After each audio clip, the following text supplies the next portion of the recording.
exactement 9h06 di rappeler que yéen a ngi seen émission Dóor waar di jaar la communauté sénégalaise di jaar suñu mbokku taximan yi di jaar suñu jigéen ñi nga xam ne ñoo nekk ci salon yi di jaar ñi nga xam ne ñi ñoo ni suivre ci Facebook bi ci Modou Baye Fall Ndaw ak 1 million mars di jaar Tunkara mi nga xam ne nii ku ne xam na ko mooy gérer première partie émission Dóor waar je suis désolé nag bëri na ñu neexul mais je suis désolé mais Tunkara show ah nga xam ne temps yi mooy bomb l'ami de Macky Sall ah xaritu tonton di bëggee la communauté sénégalaise di bëggee ñëpp ñi nga xam ne dañuy safoo émission Dóor waar ils sont nombreux ñi nga xam ne dañuy topp émission bi di ko suivre ah di ko support ah ku ci mel ne Moussa Versailles du ma tay di ko wax di yëkkati xaalisam alal di ko ci def bëri na ils sont nombreux ñi nga xam ne dañuy suivre émission Dóor waar Moussa di nekk kuy yàlla baaxal di bëggee la communauté sénégalaise di ziar la 50 états yëpp ñu ngi leen di bëggee di leen nuyu di leen ziar di leen jox seen wàccuwaay suñu mbokk jaaykat yi ñi nga xam ne ñu ngi si tali bi instant bi di Dóor waar kon ñu koy waxee ñu ngi leen di ziar suñu taximaan yi di Dóor waar ñu ngi leen di ziar suñu jigéen ñi létt di Dóor waar ñu ngi leen di ziar xam nga Dóor waar moo wóor yi ci des yëpp ay blabla la en tout cas dellu di la ziar Tunkara ziar naa la well gars yi maa ngi leen di ziar Modou maa ngi lay ziar di rafetlu vraiment toujours comme niñ koy waxee je suis désolé nag ma de dafa am ñooy déranger je suis désolé en tout cas àdduna moo mel noonu yonent yàlla sax bi mu ñuy indi lu baax dafa doon déranger ci ñenn ñi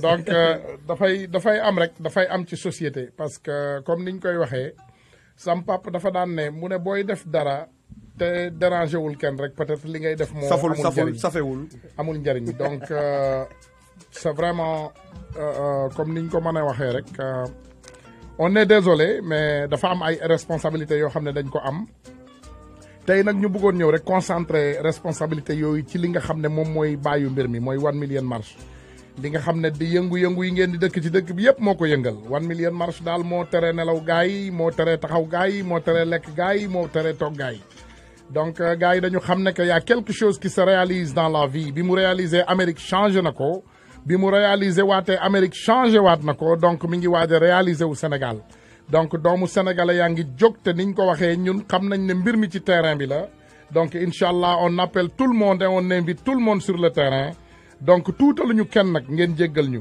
parce que comme niñ koy waxee ndeysaan yenn saay waxin am nu mu demee ndax defe naa budul dara fan yi rek di ngeen dégg toujours comme niñ koy waxee Tunkara a trahi Assane Diouf Tunkara a trahi son frère mais j'espère bien que mon frère il se battait contre Macky Sall donc kooku man tamit bu ma ñëwee dama battre contre Macky Sall je pense que les gens sains ñi nga xam ne seen xel yi mi ngi dox ak seen bopp yi ñu ngi dox ils savent que je continue ce qu'il faisait yeneen yi yëpp yi ngeen di dégg comme niñ koy wax ay coowu caaxaan la parce que ñun li ñu tax a jóg mooy Sénégal mooy réalité bi xam nga toujours ndeysaan damay dajeeg ñu bari ñu ne ma Tunkara comment doo def ci lii comment doo def ci lële xam nga maam yàlla bu ñëwoon rek ne tey kër Tunkara lay taw dañuy ne yàlla dafa selfish xam ngeen li may wax donc yàlla buy taw fépp lay taw donc il faut ñu comprendre ne que le problème du Sénégal c'est pas une seule personne balaa Assane Diouf di dem ci kaso bi y avait un jeune named Ousseynou yooyu ci biir mbir mi laa ko xam ak yeneen dégg na ay centaines de personnes ay milliers de personnes ñoo toog ci prison Sénégal yi tey kenn faalewu leen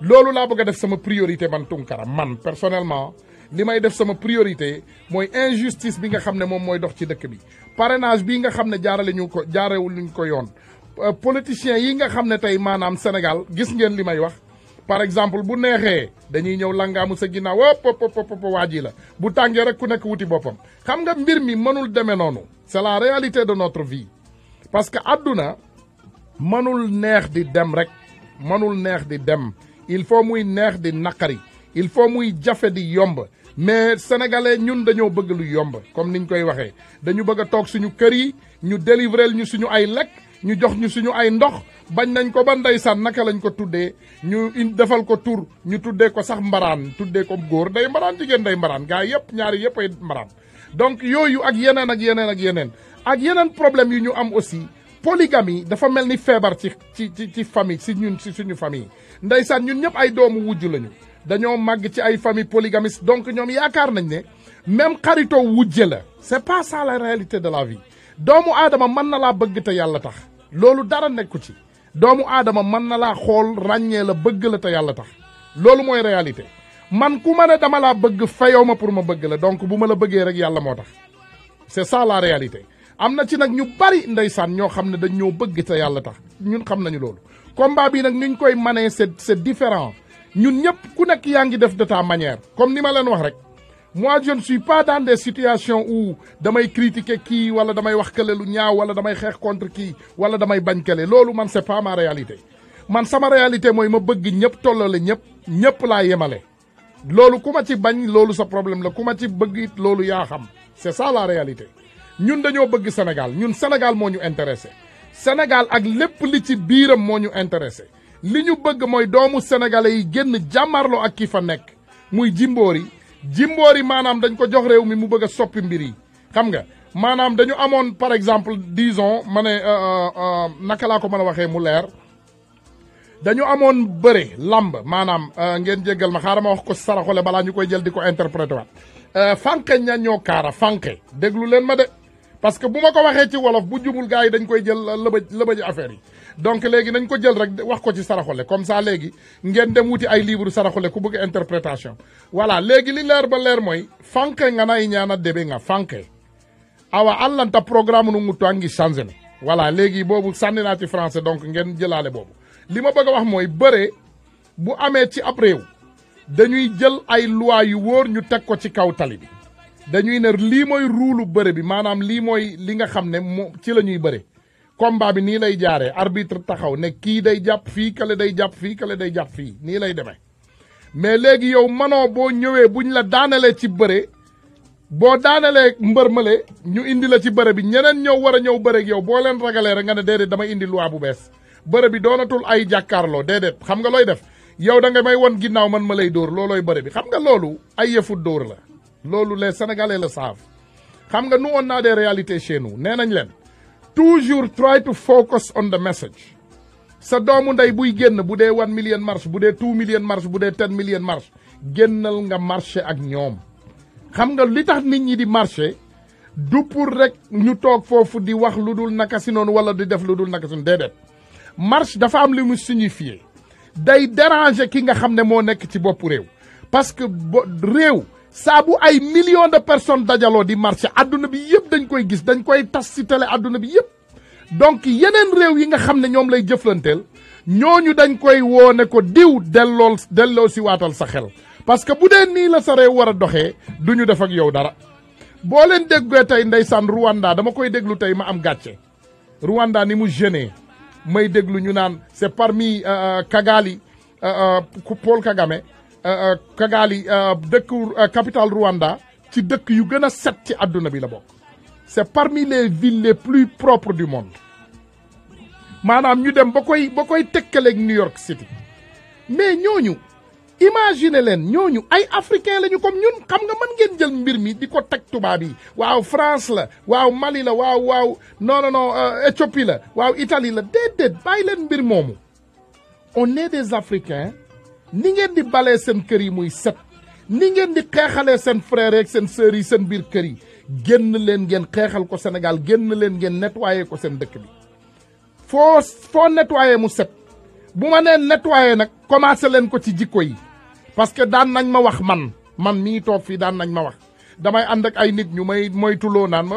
moytul lii moytul lële moytul diw mi moytul lële mais liñ ma doon wax yëpp yee nañ ma gis ko xaaju guddi ma jéggal ci sénégalais yëpp nag ma wax leen ko jéggalu naa jéggal ci népp mais ma ne doomu aadama yi nañu delloo si waat suñu ay xel caaxaan dafa passé caaxaan nit doo toog caaxaan ba caaxaane sa avenir c'est dangereux nit mënuloo caaxaan ba caaxaane sa avenir caaxaan dafa passé Sénégal daf leen soxla ku mën a dem demal ku mënul dem yónnee fa sa ñaar dërëm nga ne sa waa kër ñu dem loolu dafa important parce que li ngeen di jooy tey man sama sœur dem na hôpital fajuwul dañ ko doon jëndal ay seringue dañ ko doon jëndal ay nangam léegi ñu génn ñuy dem di xeex loolu nga ne yow doo def dara loolu du ay réalité loolu du réalité maa ngi nii di leen waxaat li ma leen di wax sama waxu démb mooy doon sama waxu tey xëy na man du ma dund pour fekkee suba yàlla moo xam loolu mën naa génn ci mbedd mi tey oto fel ma dee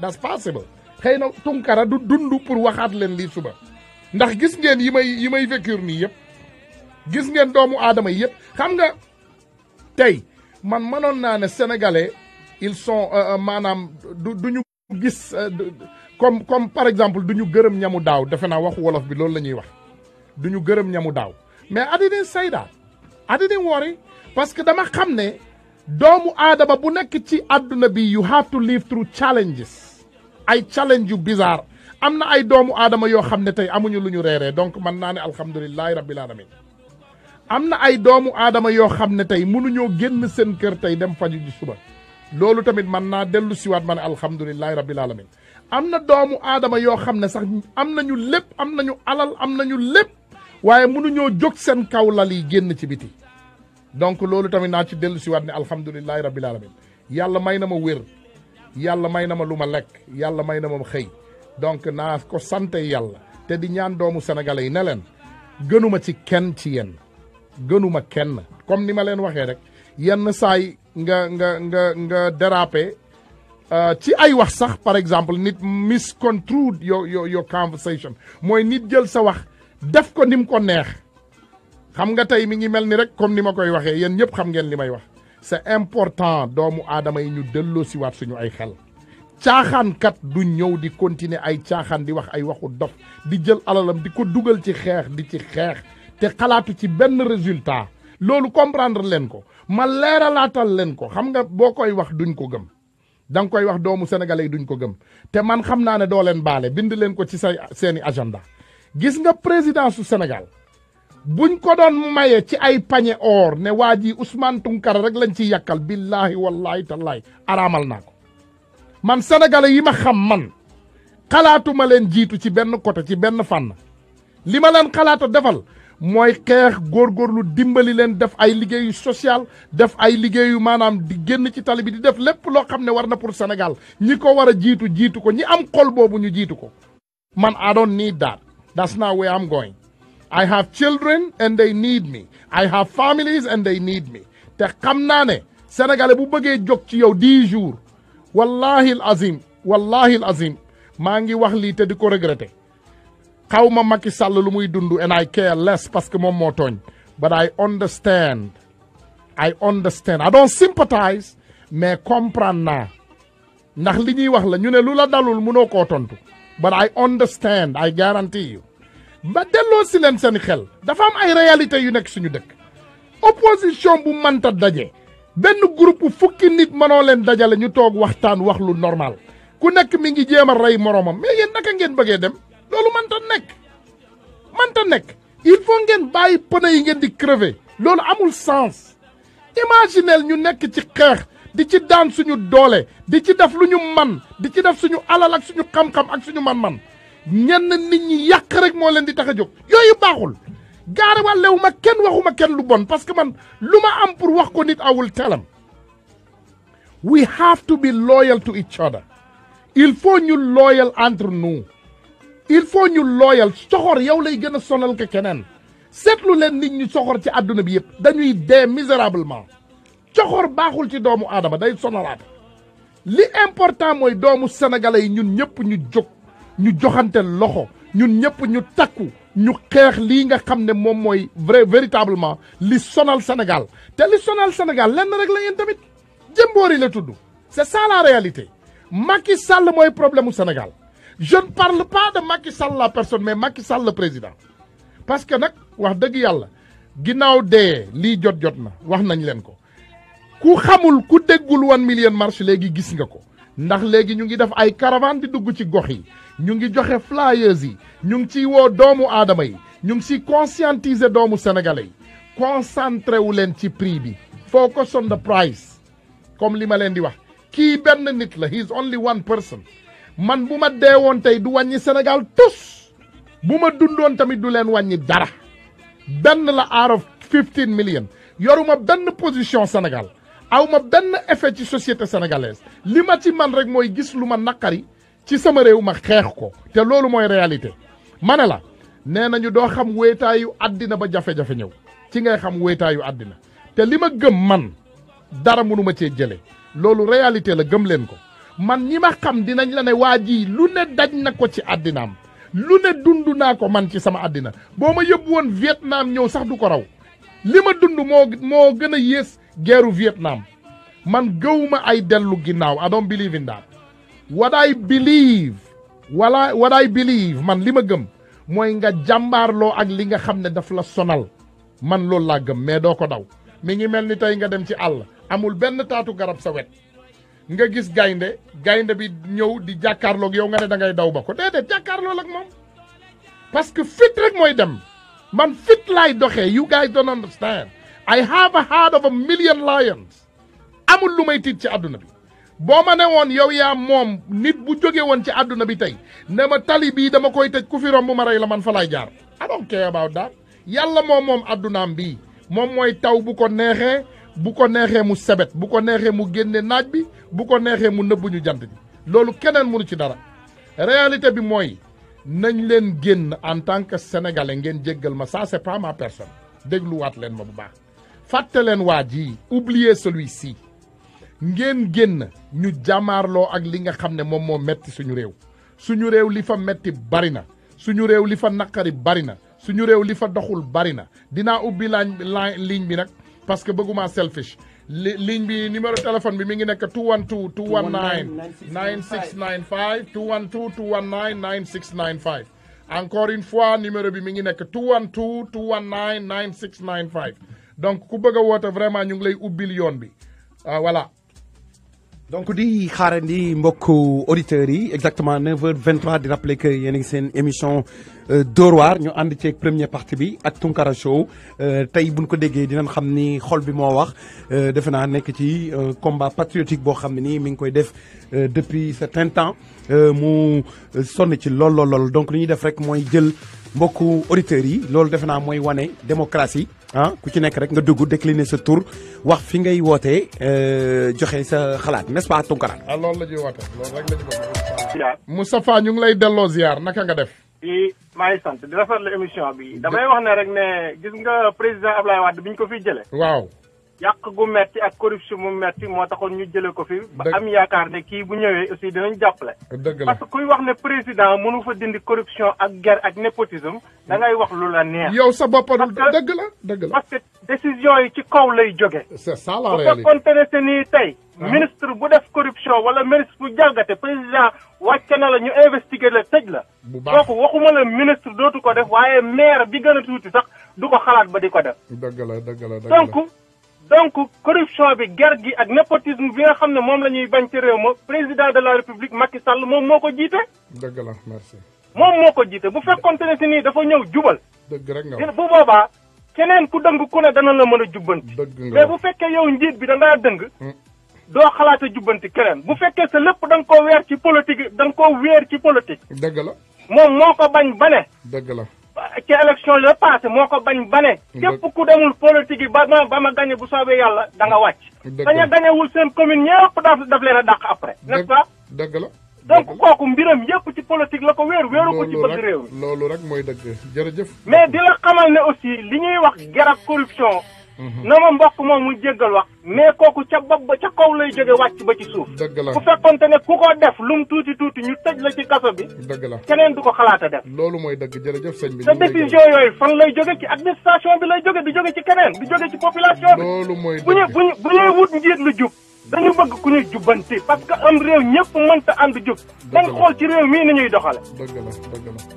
buñ ko defee rek mën a avancer. te bàyyi parparloo bi parce que parparloo bi duñu jëmale fenn. nañ bokk réew mi liggéey ngir réew mi. dëgg la. waaw bismillah mbokk mi kookan laa fay woote. asalaamaaleykum Tunkara. aleykum salaam wa rahmatullah. man la Faye maa ngi woote New York mais dama bëgg rek nga bañ a bàyyi gaañ ñu yàq sa émission. non du ma ko nangu. génne away sujet bi. dëgg la. tàmm nañ ko rajo bu commencé wax foo xam ne day laal ci xol yi rek ñu bëgg a dugg dem génne si boobu sujet. dëgg la. dëgg la. kii doon wax comme li waa ji di wax rek loolu laa bëggoon wax kii di wax affaire corruption si ñun la Sénégalais yi déedéet si duñ njiiti ñoo ko ñëppi. wax dëgg yàlla. parce que buñ fa bëggoon mu jóge fa ñu jóge fa. loolu mooy dëgg lu waay def mu ànd ak ñoom mu neex leen. ñu ba ko. loolu mooy dëgg. waaye keneen bu ci àndul ñu jël ko ne ko rap kasat wala ñu xam li ñuy def ak moom. le plus corrompu du Sénégal ce n'est rien que le président de la République. dëgg la loolu mooy dëgg. balaa moo nekk président la nekk lay corrompre nit ñi ba mu ko nekkee mu ngi nii sàcc bi gën a rëy it moom la. dëgg la te waxtu mu jëlee alal. dëgg la loolu mooy dëgg. loolu mooy dëgg. ay milliards kenn du ko lijjanti de dañ koy liggéey te moom ay milliards doo ma ne mu ngi ko liggéey en quelques années. milliard 1 milliard sax mënoo kaa liggéey en un an wala en 10 ans. même boo ci lekkul. boo ci lekkul dara moom fan la ko jëlee. amul business amul dara nekkul stock market bi gañewul loterie deful dara. loolu kay fenn rek la ko mën a jëlee budul sàcc moom naka lijjantil nit ñi. dëgg la loolu mooy dëgg jërëjëf. loolu mooy dëgg. jërëjëf merci. voilà encore numéro bi 212 219 9695 encore 212 219 9695 mbokk mi kookan laa fay wootee bismillah. asalaamaaleykum kii Diop la muy wootee New York. Diop ñu ngi lay nuyu di la ziar. bismillah ñu ngi leen di ziar den ñaaw yàgg Baye Fall Ndaw. jërëjëf ñu ngi dellu ziar. waaw bëgg leen a xamal rek ni leen lenn bu la neexee ba suba taxawal di bàkku ni maay doomi diw. ku nekkul doomi diw ku nekk ku bañ ku ne doom maay doomi diw ku ne da ngaa nekkul doomi diw. ah doomu sëñ Touba yaa ngi koy def te suñu ay xarit lañu. ñëpp a koy def ku ko deful da ngaa am ku la ko defal. man de je suis fier de mon papa. Macky Sall taxaw fi bind lettre bind li wax ne moo. nangam. Macky Sall mënul wax li mu doon ñu wax nañ dem wax ko président. vraiment nañ ma bàyyi waay. ku ci duggati di wax loo nga xamante ne àndut ak yow. vraiment ndax ñoom seen rajo bañ nañ ko duñ jël kenn. ci vraiment suuf la ñuy jël nit ñi. vraiment wax dëgg yàlla jërëjëf merci voilà. encore numéro bi 212 219 9695 mbokk mi kookan la ak fay wootee. maa ngi woote fii ci Philadelphie maa ngi ziar di rafetlu émission bi. jërëjëf. di la félicité nag. waaw métti na trop yow parce que yow li ngay def nii yombul quoi. dëgg loolu mooy dëgg. yombul de te aussi gars yi duñ la ci bàyyi. déedéet. ñi le contre bari na te aussi te ñii am na ñoo xam ne ñuy woote mel ni ànd ak yow te dañ laa contre ñu ngi la xool. loolu mooy dëgg booy def pour ci jaay te nit matul quoi. xam naa ci dara sëñ bi. te loolu kay nit matul te aussi nag li ngay wax ci waa ji Macky daf ñu yàpp quoi. lépp xaalis bi. loolu moo tax transhumance yëpp dem ci moom. xaalis bi mu demoon lebi. loolu rek pari bi. lay jël séddale ko parce que gars yi dañuy am seen part. mu gëm la leen de gagné su gagné yéen ñëpp la leen di jox su pare yéen ngeen xëccoo ko réew mi. loolu mooy dëgg xaj de ku yor yax lay seeti xaj. gis nga boo gisee xaj. boo taxawee fële transhumé pour rien du tout ñoom dañuy transhumé pour seen propre intérêt. vraiment xaj de ku yor yax rek lay fekk pour seen propre intérêt. loolu mooy dëgg jërëjëf. voilà jërëjëf merci. voilà bismillah mbokk mi kookan la ak fooy wootee. waaw sëñ Ousmane jërëjëf Sathiédo ñu ngi lay nuyu di nemmeeku bu baax. Sathiédo sama xarit kii moom sama grand frère la noo def ba dugg tey. xanaa njoor rek yàlla xanaa. jërëjëf borom. mais ku waaye ñu ngi leen nuyu fu mu nekk nii. grand bu baax dama yaakaar ne ñun suñu bopp dañu war a xool suñu bopp. dëgg la Sénégal. dëgg la war nañu xam dab itamit. dëgg la Sénégal sa boppam amagul. ñu koy jéem a taxawal. ndax suñuy noonu. de prédateurs. ñoo ñuy sàkkal Sénégal la fi nekkoon ay royaume bu fi nekkoon maanaam ay kingdom maanaam waala Jolof Basseri nangam sangam ñu fi nekkoon tubaab bi ñëw indi laxas yëpp indi ñu tey république ay constitution ay loi ak ay exécutif li gars yi di ko fooye bay manipuler ñun yi ba ñu tey fu nekk nii tiit nañu sax génn si mbedd bi li ñu gisal mooy ëllëg lu may lekk lu may jox samay doom loolu mooy suñu problème li ñuy def nank dañuy teeylu léegi yàlla jox sa xéewal fu mu nekk nii te ñun ñi kenn mel ne xamuñu ko. Sénégal dafa toll fu xam ni li ñu am li yàlla xéewal si alal. ak si ay koom-koom. mais dafa mel ne suñuy waa réew xamuñu ko. waaye nag yow la ngay def. woy si rek ndax xam naa nit ku lu woyal nga. woy si. wax Sénégal moom wax rek wax. man ñi xool nag. yàlla di fayee wax bay jëf. jërëjëf dëgg la merci. waaw bismillah mbokk mi kookan la ak fooy wootee. waaw sëñ Ousmane. waaw ñu ngi lay ziar kookan la ak fooy wootee. waaw kii Ndiogu la tudd Ndiogu ñoo ngi ziar naka yi tey. Ndiogu naka nga def. woy xanaa di la sant rek maanaam ci liggéey bu rafet bi ngay def. jërëjëf Ndiogu jërëjëf xeex bu noble ngay xeex. jërëjëf. waaw bul bàyyi never give up. thank you Sénégal moom naa fekk rek lañ gëm naa fekk moo tax li fa nekk mënu faa jóg. dëgg la Ndiogu jërëjëf. waaw mais bul déglu gaa yooyu di wax di sapin yooyu nga xam ñooy woote di saboté live beeg xam nga. dëgg la genre affaire yooyu waaw. dëgg la parce que ñoom ñuy wax affaire corruption mi ngi tàmbalee ca kaw. vraiment ca kaw bu ñu jubee ñu ngi suuf jub. dëgg la. Amérique gi yow booy dawal da ngaa ñemee taxaw ci tali daw sax. dëgg la doo ko defee ñu jàppal ndax xam nga la ciy fekk. dëgg la. waaye Sénégal bu la neexee nga rey nit sax boo amee nijaay ministre ñu ne waaw kii mooy nijaayam. dëgg la dëgg la. waaw juge daal lay bàyyi nga dem Khalifa Sall lan lañ ko téye ay caaxaan rek. rek ay caaxaan. waaw ñu sax ci ay 95 milliards gars yi ngi ciy toog. ay fonto dañuy fonto rek dañuy fonto. waaw léegi nag sénégalais yi nag vraiment tamit neexu ñoo xeexal ndax dañuy yàq ay patriotes Sénégal dafa manqué ay patriotes. dëgg la dëgg la. waaw loolu lañ manqué ay patriotes ay xeexkat yu gëm seen réew. dëgg la dëgg la. waaw ñu am fit. loolu mooy dëgg. waaw man maa ngi fii Amérique. dëgg la dëgg la incha allah incha allah. incha allah xeex. waaw bismillah mbokk mi kookan laa fay woote. New York laay ootee sa xarit moo lay oo. Ousmane. waaw sama xarit naka nga def Baye Fall Mbuub. non du Baye Fall Mbuub de Baye Fall de. kii gàlla kii sa xarit la yaa ko jëndaloon neem. déedéet bàyyi loolu non sama xarit bii xam naa ko bul far kaa de fii amul far kaa. non fii joxe idée la. waaw de toute façon ñun ñoom ñoo bokk affaire bi ñun daal dañu la. yow dóoral li ngay dóor rek. waaye boo paree ñun soxla nañ la ci côté jeex na. déedéet bul ma dugal de non. voilà merci waaw non voilà donc gars yi bismillah encore numéro bi 212 219 9695 encore numéro bi c'est 212 219 9695 waa bokk leen ngeen joxe seen xalaat bu leen mer nag comme niñ leen ko waxee ne soyez pas mécontent lii kenn merewul kenn gaarawallewuñu kenn xeexuñu kenn ñu ngi woo ñëpp 1 million parce que xam nañ ne waa APR sax am nañu kontaanul yéen ñëpp ñëw leen ci 1 million marche bi ñu dégagé Macky Sall jërëjëf voilà encore bismillah mbokk mi kookan ak fooy wootee. noo def waay maa ngi ci jàmm. waaw ñu ngi ci jàmm de ñu ngi lay ziar. waaw alhamdulilah yàlla na yàlla delloo ziar mais dama doon xaaral ma participer ci émission bi rek. waaw buntu bi. waaw avec beaucoup de respect vraiment ñu ngi rafetlu liggéey bi.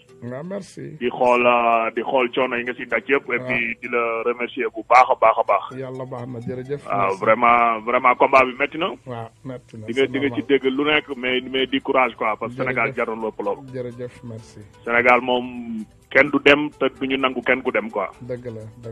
mais li may wax rek mooy nga muñ quoi muñal di nga dégg lu ne di nga gis lu ne mais seulement continuer rek quoi. yàlla baax na yàlla mooy fay li nekk dëkk ba ñun ñëpp xam nañ ko metti nañu mais vraiment bu ñu sañoon mel ni yow quoi. dëgg la merci. mais comme mënuñu ko nag te ñu ngi seetaan li di xew ci actualité bi yëpp vraiment di courage daal man daal loolu la am lu may wax quoi. merci beaucoup merci. yàlla na yàlla fay ñu. merci. waaw asalaamaaleykum. waaw numéro bi mi ngi nekk Cheikh Anne numéro bi mi ngi nekk 212 219 9695 212. asalaamaaleykum. waaw aleykum salaam wa rahmatullahi wa barakaatuhu. waaw man la Bala Ndukumaan. Bala Ndukumaan noo def. sant rek ñun benn objectif la ñu am non maa la wax benn objectif mooy Macky Sall na fi jóge. loolu rek moo ñu intéressé. xam nga loolu rek ñàkk na ngor xoolal amul jom ñàkk na ngor mën naa sàcc. loolu rek moo ñu intéressé na fi jóge loolu lañ bëgg. xam nga ni ñu tax te ñu ngi jël leen jox xaalis ñooñu tax ñu jaay seen ngor. xam nga ñun jaay ñu suñu ngor ñun dañoo yore suñu ngor. moo tax ñu may tagg suñu bopp. xam nga jërëjëf. jërëjëf sëñ bi jërëjëf sëñ bi waaw bismillah encore numéro bi mi ngi nekk 212 219. waaw salaamaaleykum turam dama Ousmane Dramé.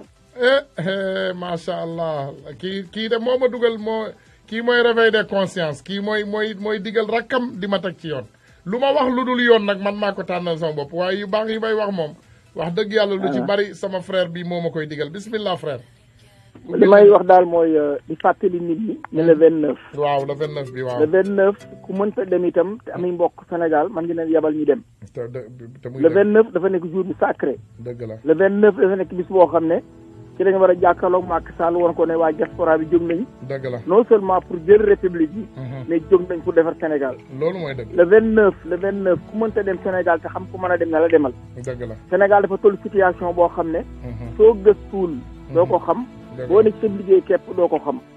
ba tax na fa ab Sénégalais nekk bu mu xeeb gone bu mu xeex mag nit ñëpp dem le 29 ñu daje place de l'Obélisque foofu nag bu ñu fa dajee daanu woon na suñu bopp te parce que nun faa jógee li nga xam ne bëgg nañ ko defu ko te li ñu bëgg jàmm képp la li ñu bëgg jàmm képp la réew mi moo sooxe réew mi moo doxul réew mi moo nekkul jàmm kenn ku ne xam ne ne Sénégal kër goo dem genn wàllu xale yi màbb nañu kenn ku ne xam ne Sénégal boo gaar na avion université ñu ku bëgg a dem ñëpp professeur dañuy lank ci avion bi dem réew mi doxul doxin yoo xam ne te kat yàlla dogal na am nañ lu ne comme noonu la demee nag te mbir mi metti na nit ñi nag ñoo koy mën a fajal suñu bopp les Nations Unies article 35 jox nañ ordre pour ñu riposter à notre façon pour récupérer notre indépendance des na ci nun kenn du jóg duñ ko lijjanti du Mauritanie du Gambie du Guinée nun Sénégal yi ñoo mën a jóg lijjanti mbir mii amul benn président bu ma sa baax benn rek bu ma sa baax mu si fay jaar benn bu baax ndax buñ fekkoon ne baaxoon nañ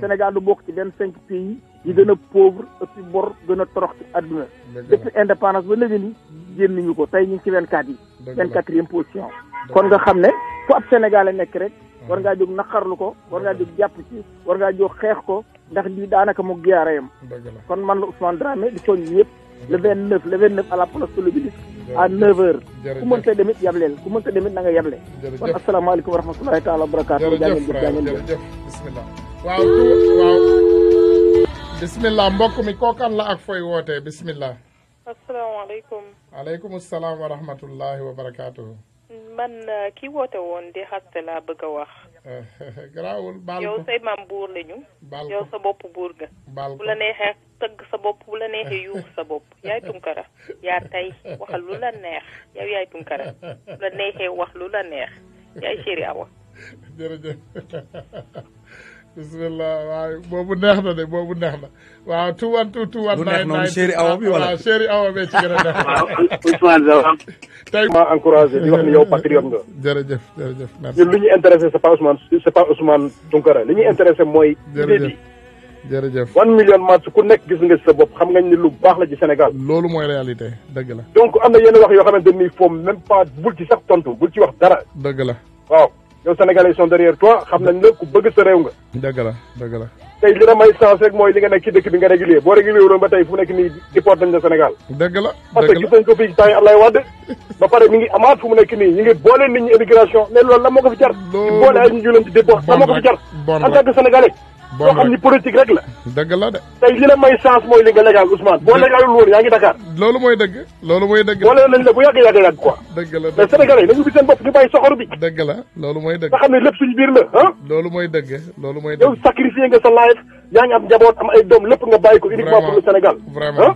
te muy dëgg vraiment je t'encourage quoi du courage merci grand frère merci waaw bismillah mbokk mi kookan la ak fay wootee dafa mel ne émission bi kii na la de tey émission bi laal na la de laal na ma trop 212 219 9695 la ñuy def dugg ci Tounkara Show ne ko salaamaaleykum waaw mbokk mi bismillah kookan la ak fay wootee man la Cheikh Anne maa ngi nuyu Tounkara sama rak sama xarit waaw di nuyu waa àdduna ñëpp ñu lay déglu di la seetaan jërëjëf frère dama dugg bi nag dugguma pour leen dama dugg pour def ay témoignages yoo xamante ni man lu ma gëm la ok benn bi nag am na lu may njëkk a wax mooy ki dugg sànq daal ne jamante xaw ma dafa lan xaw ma liwut mais na jéem a def lu baax gis nga ñun àdduna ñun jàng nañu alxuraani karim jàng nañu xam-xam bañ juddoo suñuy bàyyi suñuy waajur dañuy yóbbu ci daara ñu jàngi am xam-xam d'abord yaa ngi dégg nit buy def lu baax donc ci lu baax loolu da nga ko ciy jéem a jàppale boo ko ci mënu jàppale nga maanu mais bul jéem a xam lépp nit na moom boo xoolee ci moom lu